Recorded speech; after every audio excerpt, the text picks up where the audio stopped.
जय हिंद दोस्तों। एक जो है विचार दिमाग में आया, पढ़े थे कहीं, सोचे साझा कर दें। एक परिवार था जिसमें पिता बहुत जल्दी पिता की मृत्यु हो गई, तो माँ ने बेटे को पाला, अच्छी परवरिश की और बेटा पढ़ लिख करके अच्छी नौकरी पा गया। नौकरी मिल गई तो जो है कुछ दिन हुआ, शादी हुई, बहू भी आई। अब बहू और सास में बराबर तकरार होने लगी। हमेशा छोटी छोटी बात लेकर के बेटा परेशान रहा कि क्या करें। माँ को कोई बोल नहीं सकता, बहू मानने वाली नहीं थी। तो ज़्यादा परेशानी होने पर बहू ने कहा कि माँ को अनाथालय कर दो। माँ ने कहा ठीक है। बेटा नहीं तैयार था, लेकिन माँ ही कही कि बेटा ठीक है, अच्छा है, चलो हम ले के छोड़ आया।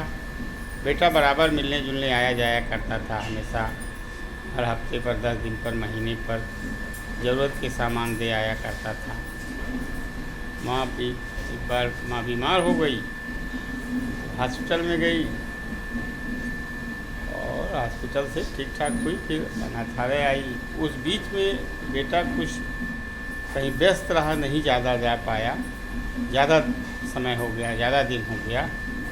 तो जब मिलने गया, माँ ने कहा कि बेटा अब तो हम रहेंगे नहीं, लगता है अंतिम मुलाकात है।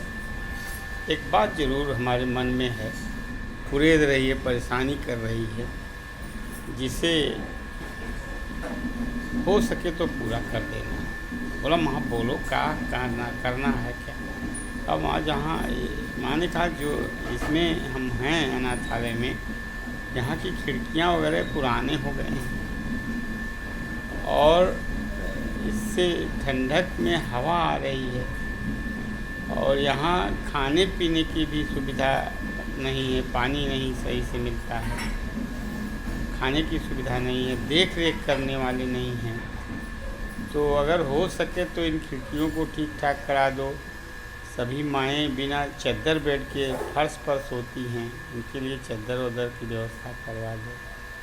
कहा कि माँ इतना जो है, इतनी बार मैं मिलने आया, इतनी परेशानी है तो फिर क्यों बताया नहीं आपने हमको, एक बार भी नहीं बताया।